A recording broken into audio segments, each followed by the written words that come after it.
আইসা বসে দিছ? 1 ঘন্টা হয়েছে এটা দিয়ে রাখছি আমি গরম আর লাগে। পুরো বাবারে খালি পেয়ে আইসা বসছি, পা রাখতে পারতাছি না।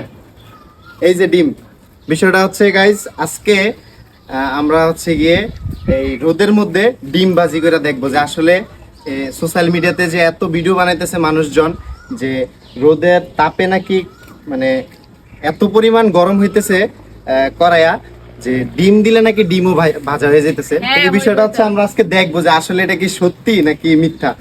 তার থেকে বড় কথা হলো যে সুমাইয়া আজকে রান্না বান্না করে নাই, শুধু ভাত রান্না করছে। তো এই ডিমটা যদি আমি এখন এই রোদের মধ্যে ভাজতে পারি তাহলে হচ্ছে আজকে দুপুরের খাবারটা হয়ে যাবে। ঠিক আছে, আমি 1 ঘন্টা আগে এটা দিয়ে গেছি।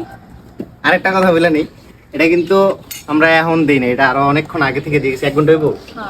ওরে বাবারে কি গরম, বিশ্বাস করেন গাইজ, মানে পা রাখতে পারতেছি না, এত পরিমাণ গরম। জুতা নিয়ে আইতা, আমি জুতা নিতে মনে নাই। আচ্ছা দাও, তেল দাও। জুতা লাগবে না তোমার, বোরখা কাছে দেখো তেল দি। বোরখার উপরে রাখি। হ্যাঁ না, আমি বোরখা। আরে থাক, পরে দিয়ে লেও। আমরা এখন ভাইজা দেখবো আসলে ডিম ভাজা হয় কেন। বেশি দিয়ে নিলাম না, দেখি বেশি গরম হইছে। হ্যাঁ, মোটামুটি গরম আছে। তেল একটু কমাই দিলে ভালো হতো। এতগুলো দিছো কেন? এখানে হচ্ছে কি আমরা লবণও আনছি, দেখছেন তো। আমি ডিম হচ্ছে গিয়ে লবণ ছাড়া খাইতে পারি না, এই কারণে লবণ নিয়ে এলাম আগে আগে। ভালোই তো গরম হয়েছে। আর একটু আচ্ছা দাও। তো এই রোদের মধ্যে বসে থাকবো কি পরিমাণ, আচ্ছা দাও দাও দাও। ঘামে পুরো শরীর ভিজে গেছে। হাঁসের ডিম, হাঁসের ডিম, হাঁসের ডিম। সুমাইয়া হাঁসের ডিম খায় না, আমিই খাই। বিসমিল্লাহ। কই ওই ওই দেখো হইতেছে, এই যে কই।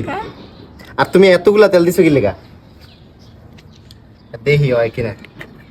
আমরা ডিম দিয়ে দিছি। এখন এটা মোটামুটি প্রায় 40 থেকে 1 ঘন্টার মতো ছিল, গরম হয়েছে। এখন আমরা আরো 20-30 মিনিট রাইখা দেখবো যে আসলে এটা কি ডিম ভাজি হয় কি হয় না। হবে, অবশ্যই হবে। লবণ দিয়ে দিই, দেবো। পেঁয়াজ মরিচ লইতা, পেঁয়াজ আর মরিচ দিয়ে দিতাম।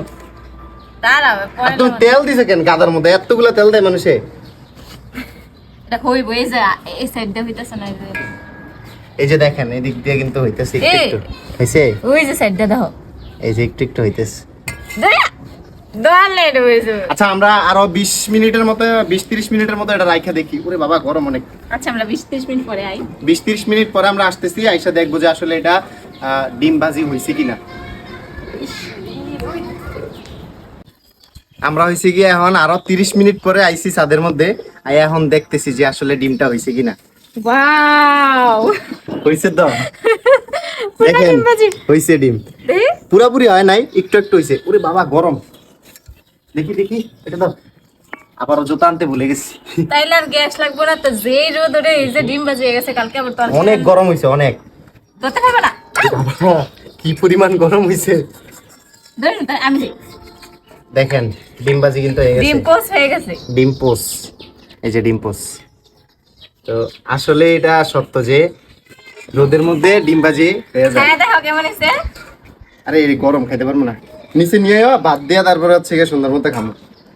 কথাটা হলো, এখন আপনাদের উদ্দেশ্যে একটাই কথা বলতে চাই, যেই পরিমাণ গরম পড়ছে মনে হয় না বেশি দিন দেশে টিকে থাকা সম্ভব হবে। সবাই দোয়া করবেন যাতে তাড়াতাড়ি আমাদের মানে তাপমাত্রা যেটা এটা স্বাভাবিক হয়ে যায়। আমরা হয়তোবা অনেক ভালো আছি, রাস্তায় এমনও মানুষ আছে যারা কিনা এই রোদের মধ্যে হাড় ভাঙা পরিশ্রম করে দিন না দিন খায়। তো তাদের কথা ভাবলে আসলে অনেক খারাপ লাগে। সবার জন্য দোয়া করবেন। তো আজকের ভিডিওটা এই পর্যন্তই। আর এই ভিডিওটা কেউ সিরিয়াসলি নেবেন না, এটা জাস্ট একটা এক্সপেরিমেন্ট হিসেবে, এন্টারটেনমেন্ট করার জন্য আপনাদেরকে করছি। তো সবাই ভালো থাকবেন, সুস্থ থাকবেন। আল্লাহ হাফেজ।